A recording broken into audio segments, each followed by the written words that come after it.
ओम नमो भगवते वासुदेवाय। नमस्कार। क्लास नंबर 83 श्रीमद् भगवद गीता जी शंकराचार्य जी के भाष्य के अनुसार आरंभ किया जाता है। ओम श्री सीतारामचंद्राभ्याम नमः। नमो गुरुभ्यः। अथ काल देवताः श्री संवत् 2080 चैत्र कृष्ण पक्षः द्वितीया बुधवारः चित्रा नक्षत्रम। आज ये कक्षा हमने चित्रा नक्षत्र पे आरंभ की थी। इनसे अब हमारा विशेष लगाव हो गया है और ये आज तीसरी बार आई हैं, तो हम इनका विशेष आदर करते हैं और इनके बार बार दर्शन करते रहने की इच्छा करते हैं। उत्तरायणम वसंत ऋतु। ओम तत्सत् श्री शंकराचार्याय नमः। अच्छा जी, तो सिंहावलोकनम गीता शास्त्रम हमारा अशोच्यान अन्वशोचस्त्वम, ये जो श्लोक है हमने आरंभ किया था, लेकिन वो श्लोक बीच में ही रह गया। क्योंकि ये अशोच्यान अन्वशोचस्त्वम इसलिए क्यों बीच में रह गया, क्योंकि मन में ये आ गया कि अगर हमने फिर इसको आरंभ कर दिया और इसको गलत तरीके से ही पढ़ते रहे, जैसे नहीं पढ़ना चाहिए, तो क्या लाभ है। इसलिए आरंभ में भगवान की ऐसी आज्ञा हुई कि पहले रुकिए और अच्छी तरह देखिए। ठीक है, रुको, देखो और चलो। तो पिछली बार हमने देखा कि ये भगवत गीता को कैसे नहीं पढ़ना, अर्थात ऐसे नहीं समझना कि अगर श्लोक कह रहे हैं कि जो लोग शोक करते हैं वो अज्ञानी होते हैं और जो शोक नहीं करते वो ज्ञानी होते हैं, इस प्रकार हम जो है वो अपने अंदर सुप्रेशन करने लगे कि हाँ ठीक है, हमको कोई शोक नहीं होता, हम कोई शोक नहीं है इत्यादि। ऐसे भगवत गीता नहीं पढ़ना, बल्कि उल्टा है। देखिए, सुप्रेशन, दबाव, भगवत गीता शास्त्र जो है वो सुप्रेशन माने दबाव देने वाला नहीं, उल्टा रिलीज, मुक्ति, अभिव्यक्ति देने वाला है। डिनायल, अस्वीकृति नहीं, बल्कि दुख और पेन की स्वीकृति कराने वाला है। उल्टा, बिल्कुल उल्टा। वो कैसे? देखिए,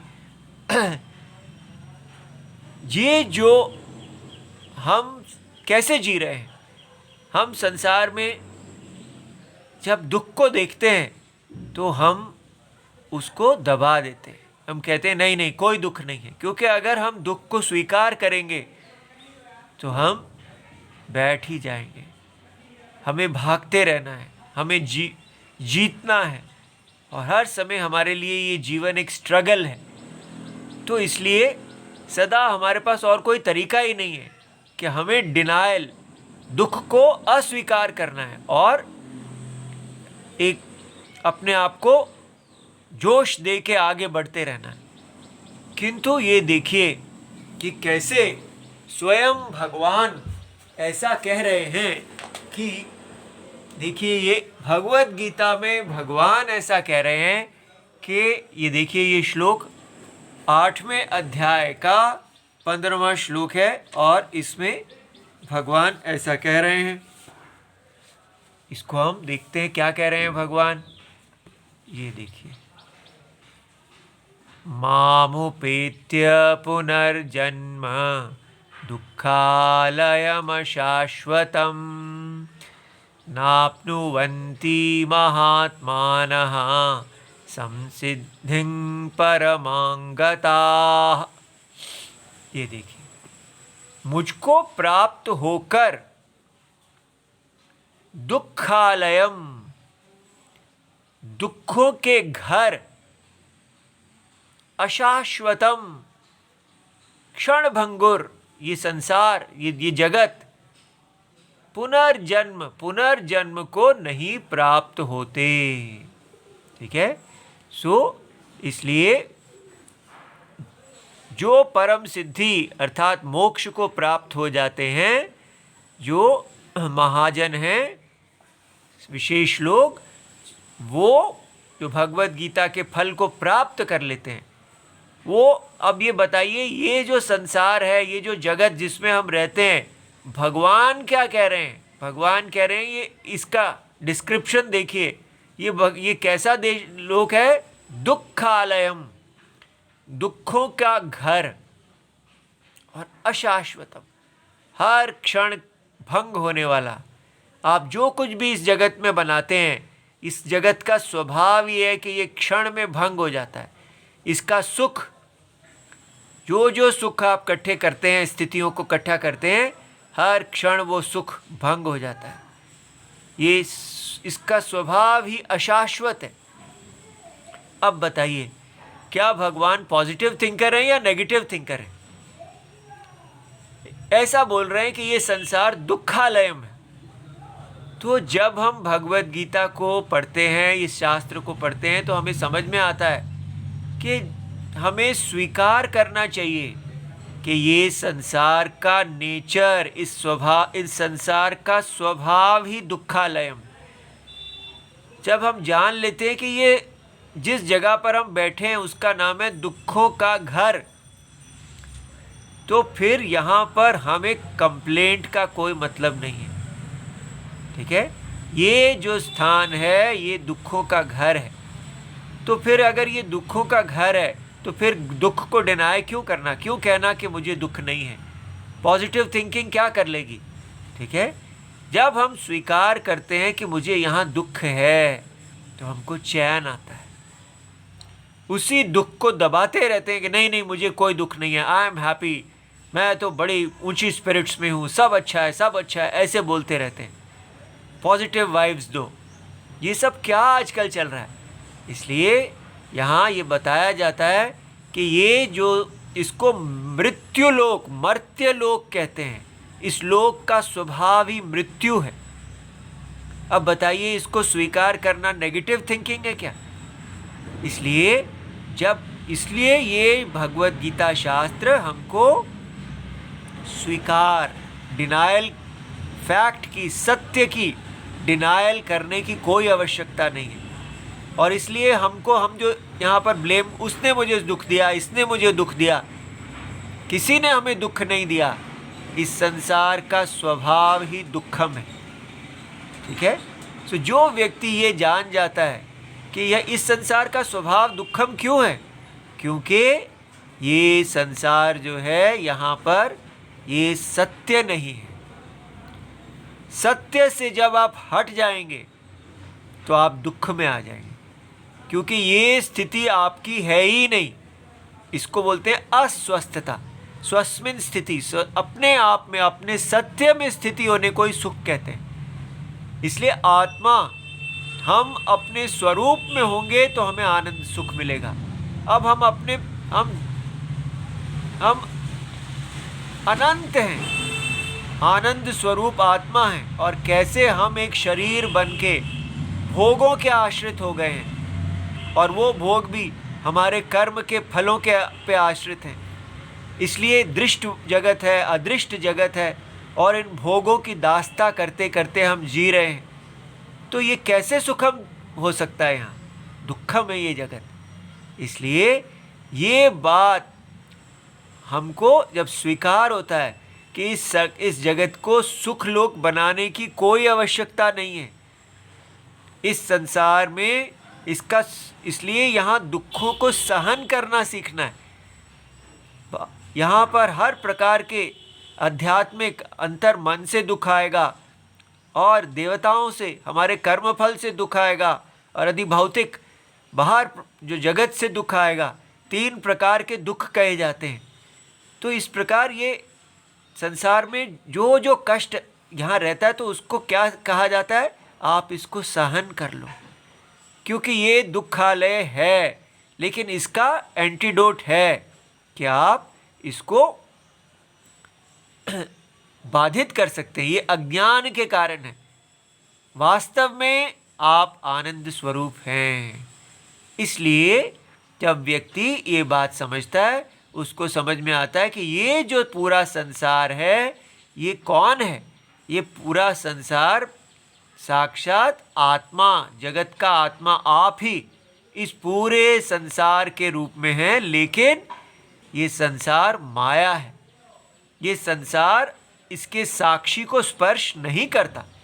इस प्रकार ये शास्त्र हमको असंगत्व प्रदान करता है कि अगर ये संसार क्षणभंगुर अशाश्वत है तो इसकी आत्मा शाश्वत है। अगर ये संसार दुखालयम है तो इसकी आत्मा सुखालयम है।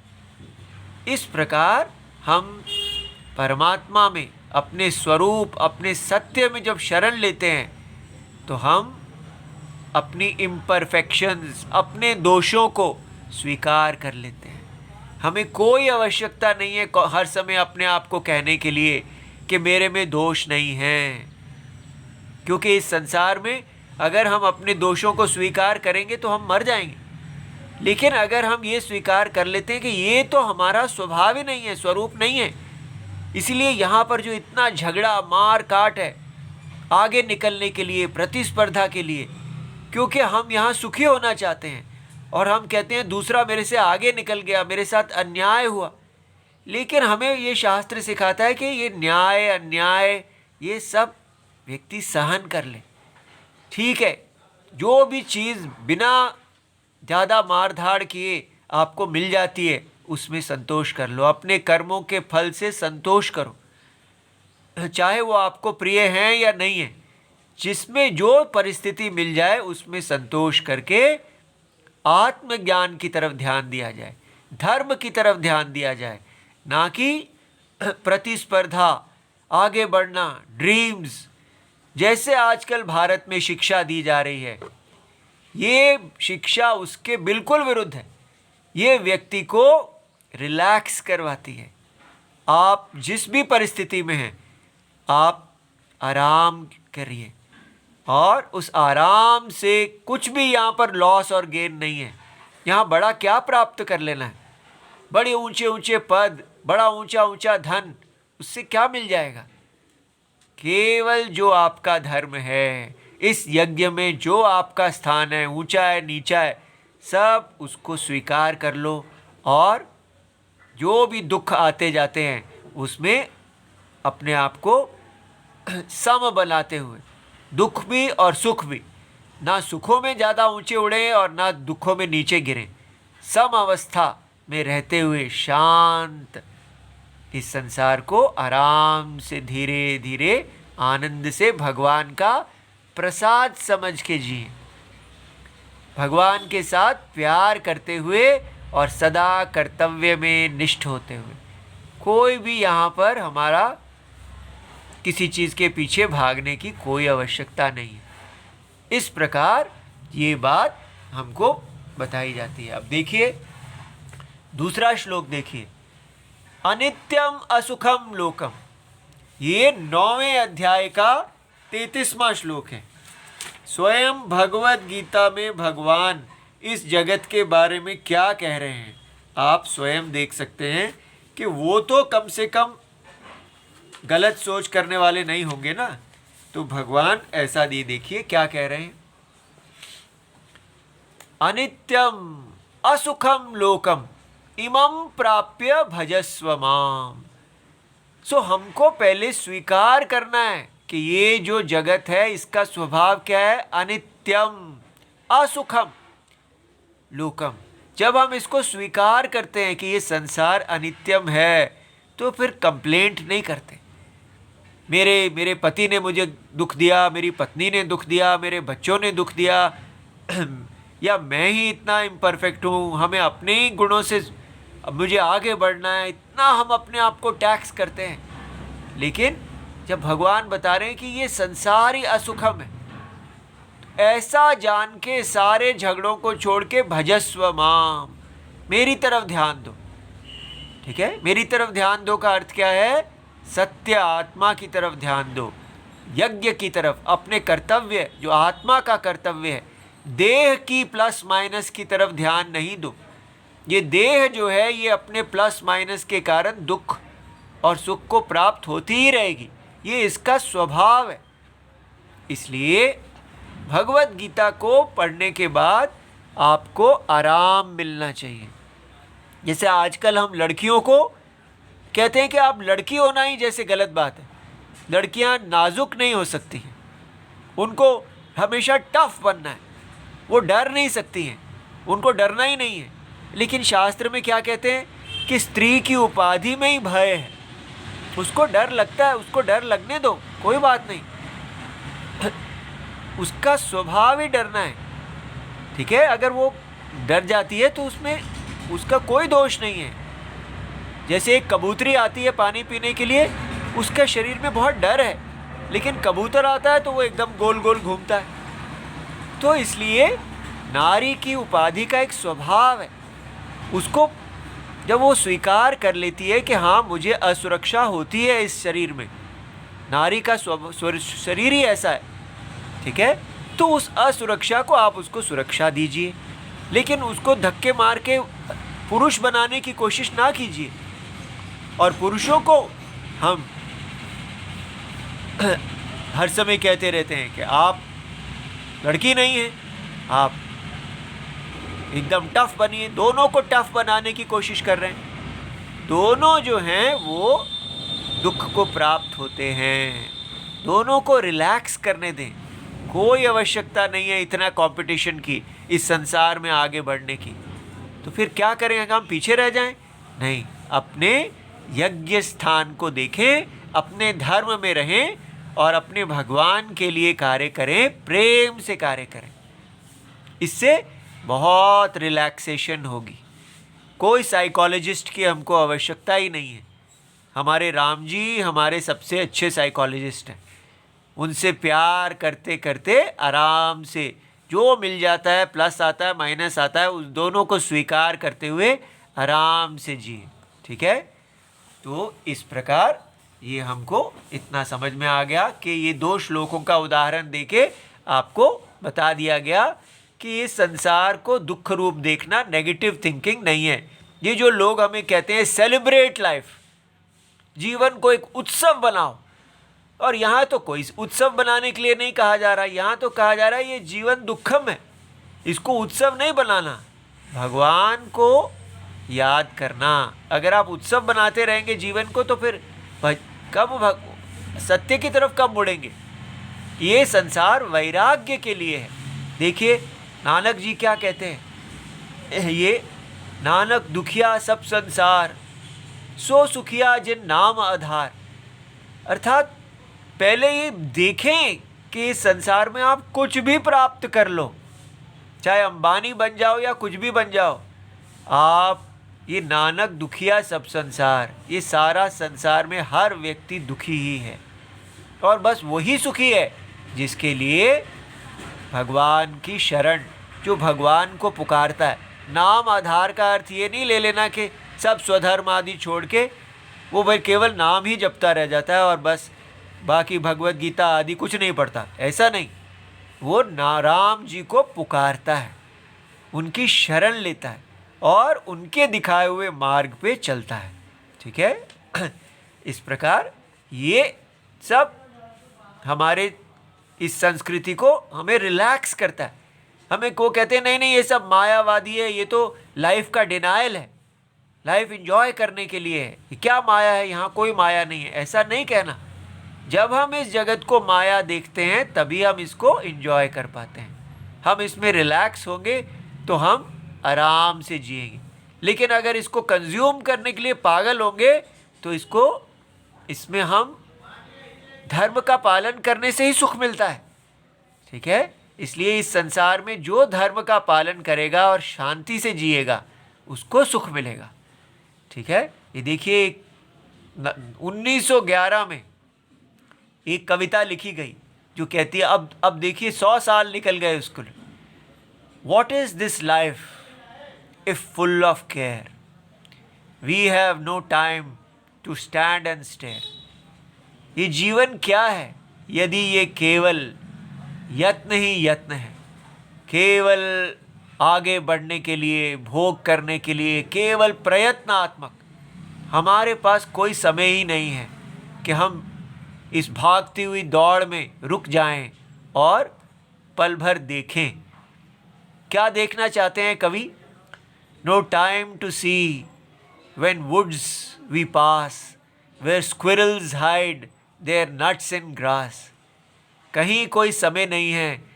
ये जो प्यारे प्यारे उपवन हैं जिनके पास से हम निकलते हैं, जहाँ छोटी छोटी खेलती हुई गिलहरियाँ अपने जो उन्होंने छोटे छोटे नट्स इधर उधर से ढूंढ के इकट्ठे की के घास में छुपाए हैं, कैसे बच्चे उनको ढूंढते हैं। लेकिन हमारे पास कहाँ, हमारे अंदर का बचपन ही ख़त्म हो जाता है।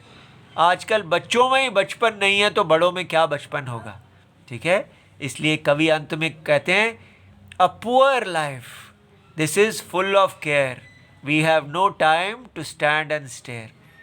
ये जीवन कितना गरीब, कितना इसके अंदर कोई अमीरी नहीं है। ये तो जैसे एक गरीब आदमी का जीवन है, क्योंकि वो ये हर व्यक्ति यहाँ पर उसको केवल स्ट्रगल ही स्ट्रगल है। चाहे वो अमीर हो, गरीब हो, कोई भी हो, सब लोग बस भाग रहे हैं। तो इसलिए एक पल भी नहीं है कि रुक जाएं और आराम पालें। तो ये 100 साल पहले जब जीवन इतना तेज़ नहीं था, और अब देखिए अब भी यही हाल है। ये विलियम हेनरी जी ने लिखा। और हमारे देश में देखिए क्या गीत है, यहाँ कौन है तेरा मुसाफिर जाएगा कहाँ, दम ले ले घड़ी भर ये छैया पाएगा कहाँ, यहाँ कौन है तेरा। देखो, जब हम ये जानते हैं कि यहाँ पर जो संबंध हैं वो सब आने और जाने वाले हैं, वो सब स्वार्थ के साथ जुड़े हुए हैं, इसलिए जब ये समझ में आता है कि हम एक मुसाफिर हैं संसार के अंदर आने जाने वाले हैं, तो फिर यहाँ की जो मोह है, उस मोह से जब हमारा मोह को दूर करते हैं तो फिर ये छैया पाएगा कहाँ। ये संसार की छाएं, जो छाएं हैं, उसमें दम लेने का हमको समय मिल जाता है। ठीक है, इसी कहानी का एंटीडोट इस कविता का, जो ये कह रहा है कोई समय नहीं है, और ये कैसे कह रहा है कि ये छैया, ये छाएं, दम ले ले, आप रुक जाइए और जरा आराम कीजिए। क्यों? क्योंकि यहाँ पर कोई नहीं है आपका। अब बताइए, इसको देखने से ही आपको आराम मिल जाता है। ये नहीं है कि, इसलिए जब ये समझ में आता है कि संसार के संबंध ऐसे ही हैं, जो भी आपको प्यार करेगा वो इसीलिए प्यार करेगा क्योंकि आप उसको सुख देते हैं। वो वास्तव में अपने सुख के हेतु से प्यार कर रहा है, और सुख नहीं मिलने पर वो आगे चला जाएगा। तो इसलिए उसके साथ कंप्लेंट करने की कोई आवश्यकता नहीं है। जब तक वो आपके साथ है, आप धर्म करें और उसको जाने दीजिए। ठीक है, तो आगते स्वागतम कुर्यात, गच्छन्तम न निवारयेत। इस प्रकार हमारे ये जो संस्कृति है, ये हमें अंदर से इतना रिलीज, अंदर की दबी हुई पेन, अंदर की कंप्लेंट्स, ये सब जो साइकेट्री दूर नहीं कर सकती। साइकेट्रिस्ट को स्वयं इतना दुख है, लेकिन ये भगवान की जो गोद है, सीता जी की गोद में जो हम सिर रख के सो जाते हैं, वो हमको बहुत आराम देता है। इसलिए भगवत गीता को आपने आराम से पढ़ना है। ये आपको आराम देने वाली माता है। समझ में आ गया? अब हम अपने इस अशोच्यान अन्वशोचस्त्वम पे आ गए कि इसमें भगवान ने जो अर्जुन से कहा कि आप उन लोगों के विषय में शोक कर रहे हैं जो शोक करने योग्य नहीं। ठीक है, तो ये जो हमारे शोक को दूर कर देगा कि ये संसार में शोक कैसे होता है दूर, ऐसे नहीं कि मुझे कोई शोक नहीं है। इसको जानना क्या है कि आपने दो हेतु दिए हैं क्यों ये संसार शोक करने हेतु नहीं है, क्योंकि भगवान ने कहा कि इसके शोक ना करने का कारण है सद्वृत्तत्वात् और परमार्थ रूपेण च नित्यत्वात्। ये दो हेतु। पहला भी हेतु बहुत इंपॉर्टेंट है, इसको छोड़ दिया जाता है। अधिकतर सब यही कहते हैं कि बस परम सत्य सत्य, लेकिन सद्वृत्त जो धर्माचरण कर रहा है, इस संसार में जो अपने धर्म में लगा हुआ है, उसके विषय में कोई शोक ना करो, क्योंकि धर्म उसकी रक्षा करेंगे। वो अपने धर्माचरण के द्वारा वो कल्याण को प्राप्त होगा। इसीलिए अगर कहते हैं कि सीता जी को इतना दुख हुआ, राम जी को इतना दुख हुआ, तो उनके जीवन में कोई शोक करने की कोई बात नहीं है, क्योंकि उन्होंने अपने धर्म का पालन किया। धर्म का पालन करते हुए व्यक्ति को दुख होता है, वो तो भाग्य है। ठीक है, इसलिए सीता जी को कहा जाता है कि वो सौभाग्यवती हैं। तो कोई कहे क्या सौभाग्यवती है सीता जी, उन्होंने तो इतना दुख पाया, किसी को ऐसा जीवन ना मिले। लेकिन उनका सौभाग्य क्या है कि उन्होंने अपने धर्म का पालन किया। ठीक है, इसलिए सद्वृत्त, इस संसार में जो अपने धर्म का पालन कर रहा है, उसके बारे में कोई शोक नहीं करना चाहिए, क्योंकि वो अब सबसे सुरक्षित हाथों में है। सेफेस्ट हैंड्स, कोई उसको कुछ नहीं कर सकता। ठीक है, इसलिए अगर हमें दुख आता है तो हमारे कर्मों से आता है, और सुख आता है तो हमारे कर्मों से आता है। और ये सुख और दुख अनित्य हैं, जाने वाले हैं। और हम इस संसार में यदि हम अपने धर्म से जीते हैं, तो ये धर्म जो है रॉयल रोड है, ये हमको शुद्धता देके मोक्ष की तरफ ले जाएगा। ठीक है, इसलिए सद्वृत्त व्यक्ति के लिए कोई दुख नहीं करना। और दूसरा जो फंडामेंटल उससे भी है कि ये सारा जगत जो है ये केवल एक सपने के समान है, और इस सपने की जो आत्मा है वो ही इस सारे संसार में बरत रही है। इसलिए उस आत्मा के लिए दुख नहीं करना। वो आत्मा ना मरती है और ना जन्म लेती है। इसलिए संसार में जो जन्म और मृत्यु दिख रही है, उसको देखते हुए भी शोक ना करते हुए अपने धर्म में बने रहो। ये है तात्पर्य। अर्जुन धर्म से गिर रहे हैं और भगवत गीता का उपदेश उनको पुनः धर्म में स्थापित करने के लिए। इसलिए ये तात्पर्य है कि जब आप इसको देखते हैं कि ये संसार जो है इसका स्वभाव ही ऐसा है, इसलिए इसके विषय में शोक करके व्यक्ति को धर्म नहीं छोड़ना चाहिए। धर्म सबसे बड़ी है। ठीक है, तो तर्पइये धर्म न छोड़िए। व्यक्ति बाँह जिनादी पकड़िए, सर दीजिए पर बाँह ना छोड़िए। गिर जाओ, मर जाओ, लेकिन धर्म को ना छोड़ो। इतनी बड़ी बात है ये धर्म। ठीक है, ये हमारी संस्कृति है। अच्छा जी, और अब ये देखिए, तो कल हमने जो परसों हमने थोड़ा सा हिस्सा भाष्य का रह गया था, वो क्या है कि पंडा, यहाँ हम देख रहे हैं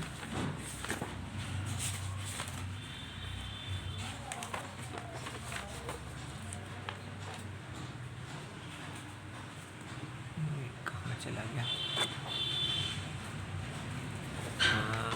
ये सॉरी, मैंने इसको पहले निकाल के रखना चाहिए था। हाँ, ये देखिए, पंडा आत्म विषया बुद्धि येषां ते ही पंडिताः पंडित पांडित्यम निर्विद्य इति श्रुतेः। ठीक है, ये देखिए, तो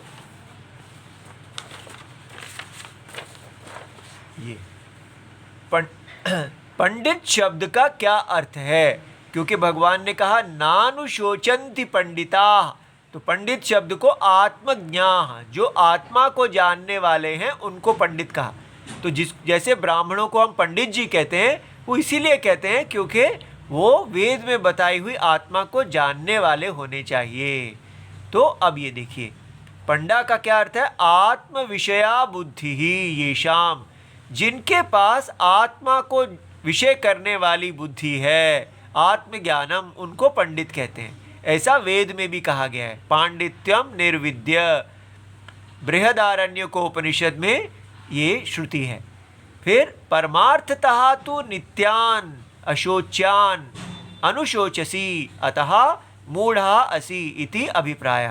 तो शंकराचार्य जी कहते हैं कि सारे श्लोक का यही अभिप्राय है कि जो परमार्थतः परम दृष्टि से देखने पर तो नित्य है, तो जो नित्य है उसके विषय में शोक नहीं करना चाहिए। तो अगले श्लोक में भगवान हमें बताएंगे कि कैसे ये सभी लोग नित्य कैसे हैं। ठीक है। ओम नमो भगवते वासुदेवाय इति सर्वम शिवम। प्रणाम। जय जय सीताराम।